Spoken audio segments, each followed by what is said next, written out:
Hello friends, हमारा अगला topic है यूनिवर्सल रजिस्टर। तो यूनिवर्सल रजिस्टर जो है बहुत सारे ऑपरेशंस परफॉर्म कर सकता है। जो हमने सारे शिफ्टिंग ऑपरेशन अभी तक पढ़े हैं वो सारे के सारे ऑपरेशन एक ही डायग्राम में सारे के सारे एक्सप्लेन हो सकते हैं। पहला था जैसे हमारे पास सीरियल इनपुट सीरियल आउटपुट, तो ये सीरियल इनपुट सीरियल आउटपुट कर सकता है, सीरियल इनपुट पैरेलल आउटपुट कर सकता है, पैरेलल इन सीरियल आउट और पैरेलल इन पैरेलल आउट, ये सारे ऑपरेशन सिंगल डायग्राम कर सकता है। दूसरा, अब किस तरह का फ्लिप फ्लॉप हम इसमें यूज़ करते हैं, तो delay flip flop, delay flip flop हम इसमें यूज़ करते हैं। और एक बात सबसे इंपॉर्टेंट बात यह है कि जितने भी सिंक्रोनस काउंटर होते हैं और शिफ्ट रजिस्टर्स होते हैं, शिफ्टिंग ऑपरेशन जो करते हैं, वो सारे के सारे एक ही वैरायटी होती है, वो सारे सिंक्रोनस होते हैं क्योंकि सेम क्लॉक के साथ ये कनेक्टेड होते हैं। सेम क्लॉक के साथ, same clock is connected here with all the flip flops. तो भाई ये जो सिंक्रोनस इसीलिए इसको कहते हैं क्योंकि सारे के सारे फ्लिप फ्लॉप एक ही क्लॉक से कनेक्ट होते हैं, एक ही क्लॉक के साथ सारे के सारे फ्लिप फ्लॉप काम करते हैं, तो ये सारे के सारे सिंक्रोनस ऑपरेशन करते हैं। तो सिंक्रोनस काउंटर का ऑपरेशन और शिफ्ट रजिस्टर के ऑपरेशन में कुछ फर्क है नहीं ज़्यादा, ठीक है। बाकी ये जो हमने फ्लिप फ्लॉप यूज़ किया है, ये फ्लिप फ्लॉप दो मोड में काम कर रहा है जी। एक तो असिंक्रोनस मोड में काम कर रहा है, दूसरा सिंक्रोनस मोड में काम कर रहा है। असिंक्रोनस मोड में कैसे काम कर रहा है, जब हम क्लियर पिन यूज़ करते हैं या प्रीसेट पिन यूज़ करते हैं इसके डेटा ऑपरेशन के लिए, तो वो जो मोड होता है उस टाइम पे जो इसमें ये काम करता है उसको बोलते हैं असिंक्रोनस मोड। और जब हमारा डिले पिन के ऊपर कोई डेटा आता है यहाँ पर या यहाँ पर, और इस डेटा को ये डिवाइस प्रोसेस करती है, तो इसको बोलते हैं सिंक्रोनस मोड, क्योंकि यहाँ पर रखा हुआ data falling edge of the clock से ही यहाँ पर जाता है। जब फॉलिंग एज यहाँ पर आती है, falling edge of the clock, तभी ये डेटा यहाँ पहुँचता है। मतलब एज के साथ, एज ऑफ द क्लॉक के साथ जब ये डेटा आउटपुट में पहुँचता है तो उसको बोलते हैं सिंक्रोनस ऑपरेशन। बिना क्लॉक एज से यहाँ अप्लाई किया हुआ कोई भी डेटा अगर यहाँ पहुँचता तो उसको बोलते हैं असिंक्रोनस ऑपरेशन। मतलब क्लॉक का उसमें कोई हाथ नहीं है, यहाँ से डेटा को यहाँ शिफ्ट करने में क्लॉक का कोई हाथ नहीं है, ठीक है जी। अब समझते हैं इसकी सारी पिन्स के बारे में। XI जो है हमारा इनपुट सीरियल डेटा है, सीरियल डेटा इनपुट।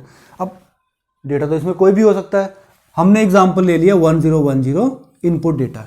अब सबसे इंपॉर्टेंट बात यह है कि यहाँ पर जो हम डेटा अप्लाई करेंगे वो ये 0 पहले जाएगी कि 1 पहले जाएगा। तो इसमें हम लेते हैं least significant bit. Least significant bit होती है पहली वाली 0, तो ये सबसे पहले यहाँ पर कनेक्ट होती है, उसके बाद ये, फिर ये, फिर ये, ऐसे ही कम्युनिकेशन होती है। तो ये सबसे इंपॉर्टेंट बात थी।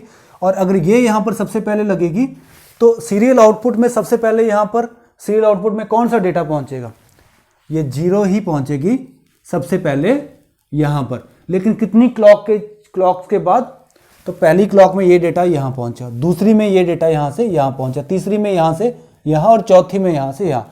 मतलब क्योंकि ये 4 फ्लिप फ्लॉप इसमें यूज़ किए हैं तो 4 क्लॉक पल्स लगेंगी इस डेटा को यहाँ तक रिफ्लेक्ट करने में। कौन से डेटा को, लिस्ट सिग्निफिकेंट बिट वाले डेटा को यहाँ से यहाँ तक पहुँचाने में 4 क्लॉक लगेंगी, ठीक है जी। अब दूसरा पॉइंट है जी हमारा पैरेलल इनपुट का। पैरेलल इनपुट तो यहाँ से तो आ नहीं सकती, अब वो प्रीसेट टर्मिनल के थ्रू आएगी। जब जब हमारा प्रेजेंट पिन के ऊपर बाइनरी 1 कनेक्ट होगा तो XI3, XI2, XI1 और XI0 इसका डेटा यहां पहुंच जाएगा। जब यहां पर डेटा बाइनरी 0 होगा तो इन सब की यहां पर आउटपुट 1 हो जाएगी, यहां भी 1 हो जाएगा, यहां भी 1 हो जाएगा, यहां भी 1 हो जाएगा। और जब यहां पर डेटा बाइनरी 1 होगा तो इसका डेटा वही रहेगा जो प्रीवियसली डेटा वहां पर होगा। ये ऐसे काम करता है जी पैरेलल इनपुट, ठीक है जी। अगला है जी हमारा आउटपुट, पैरेलल आउटपुट। अब पैरेलल आउटपुट हर फ्लिप फ्लॉप के आउटपुट टर्मिनल से अगर हम आउटपुट ले लेते हैं उसको पैरेलल आउटपुट बोलते हैं, बहुत ही आसान है। और सीरियल आउटपुट अगर हम इस टर्मिनल से आउटपुट लेते हैं तो उसको बोलते हैं सीरियल आउटपुट। तो इस तरह हमारे पास 4 वेराइटी हैं, serial input serial output, parallel serial input parallel output, parallel input serial output और पैरेलल इनपुट पैरेलल आउटपुट। अब सबसे पहले हम बात करते हैं सीरियल इनपुट सीरियल आउटपुट की। हमने डेटा मान लिया कि 1010 हमने यहाँ पर कनेक्ट कर दिया। अब सबसे पहले हमें क्या करना पड़ेगा, for this circuit to work, start the work, क्या करना पड़ेगा जी, सबसे पहले क्लियर पिन में 0 देना पड़ेगा। यहाँ पर हमने क्लियर पिन में VCC अप्लाई किया, VCC मतलब बाइनरी 1, पर सबसे पहले हमें क्या करना पड़ेगा, यहाँ पर क्लियर पिन पे बाइनरी 0 अप्लाई करना पड़ेगा फॉर फ्यू माइक्रो सेकेंड्स।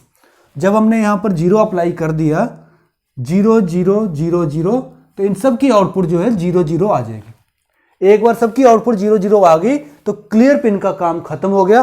फिर हम इसमें VCC कनेक्ट कर देंगे, क्योंकि यहाँ पर हमने क्लियर पिन में जो 0 अप्लाई किया था वो बहुत ही माइक्रो सेकंड के लिए किया था, और ज़्यादातर टाइम यहाँ पर VCC ही कनेक्ट होना है, तो यहाँ पर हम लोग लिखते हैं VCC।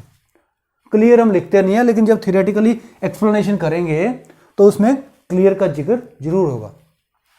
ठीक है जी। अब सीरियल इनपुट सीरियल आउटपुट की बात करें तो क्लियर हो गया 1, मतलब क्लियर टर्मिनल का ऑपरेशन नहीं रहा, यहाँ पर आ गया 0 0 0 0। ठीक है जी। अब क्लॉक फॉलिंग क्लॉक एज आने से पहले सब फ्लिप फ्लॉप के इनपुट में देख लेते हैं क्या डेटा है। इसके इनपुट में क्या आएगा, यहां से 0 आ जाएगी सीधे, यहां पर तो 0, यहां पर 0 थी, ये कनेक्टेड है तो यहां पर 0 ये पहुंच जाएगी। QC 0 था हमारा, क्योंकि क्लियर टर्मिनल से 0 हो गया था, ये 0 था क्योंकि ये कनेक्टेड ही है तो यहां पर 0 आ जाएगा। तो सारे फ्लिप फ्लॉप के इनपुट में क्या डेटा होगा वो हमने कैलकुलेट कर लिया जी। ठीक है। अब फॉलिंग एज आने के बाद यहां पर क्या पहुंचेगा, क्योंकि ये डिले फ्लिप फ्लॉप है, ट्रांसपेरेंट फ्लिप फ्लॉप है, जो यहां पर होगा वही तो आउटपुट में जाएगा ना जी। तो ये 0 था तो यहां 0 आ गया, तो यहां पर ये बन गया 0 0 0 0। ठीक है जी। अब आउटपुट में डेटा आ गया जी सारे फ्लिप फ्लॉप के 0 0 0 0। अब इस क्लॉक एज आने से पहले सबके इनपुट में डेटा फिर से कैलकुलेट करेंगे। ये 0 पहुंच जाएगी यहां पर, ये 0 पहुंच जाएगी यहां पर, ये 0 यहां पहुंच जाएगी, और क्योंकि आउटपुट है तो मैंने निकाल दी। इसके यहां इनपुट में क्या आएगा, 1 आ जाएगा। अब सबके इनपुट में आपको पता है 1 0 0 0 है, तो आउटपुट में क्या आएगा, फॉलिंग एज क्लॉक के बाद, क्योंकि ये डिले फ्लिप फ्लॉप है, ट्रांसपेरेंट फ्लिप फ्लॉप है, जो इनपुट में होगा वही आउटपुट में जाएगा, तो ये आ जाएगा 1 0 0 0। अब ऐसे ही अगली क्लॉक में ये 0 यहां पर आएगा, मतलब यहां बन जाएगा 0 1 0 1। फिर ये 1 इनपुट में आएगा तो ये बन जाएगा 1 0 1 0। फिर ये बन जाएगा ना, यहां पर आएगा 0, हाँ ये ठीक है। फिर यहां था 0 1 0, ठीक है। फिर यहां पर बन जाएगा 0 1 0 1।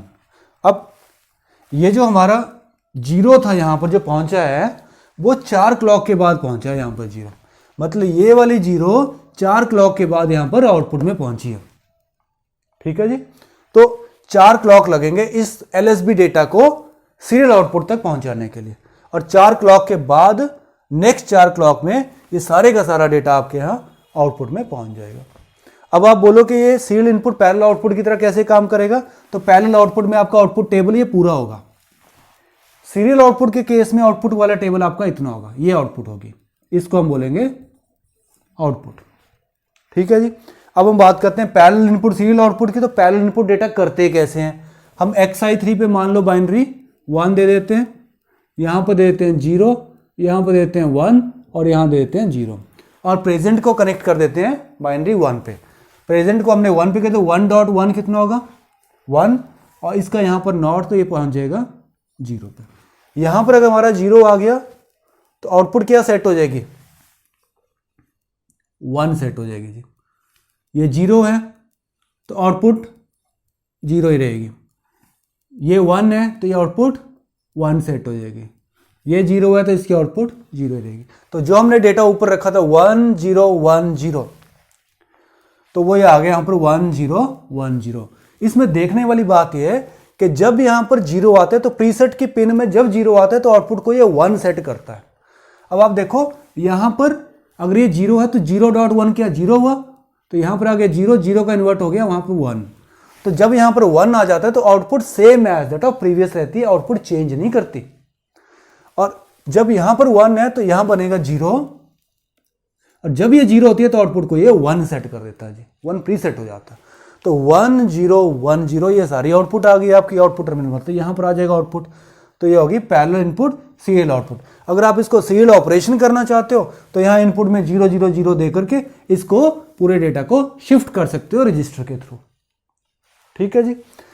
चौथा पार्ट है अपना पैरेलल इनपुट पैरेलल आउटपुट, मतलब यहां पर डेटा इनपुट करते जाओ और यहां से डेटा निकालते जाओ।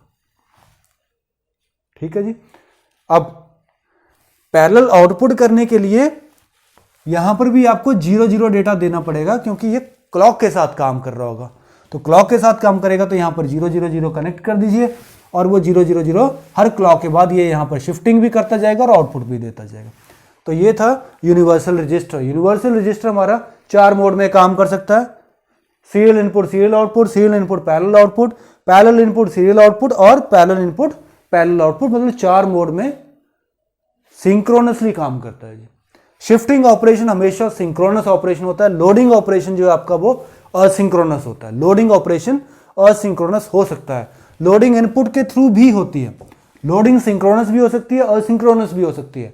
शिफ्टिंग ऑपरेशन हमेशा ही सिंक्रोनस ऑपरेशन होगा, क्लॉक के साथ ही शिफ्टिंग होगी। ठीक है, तो धन्यवाद, थैंक यू।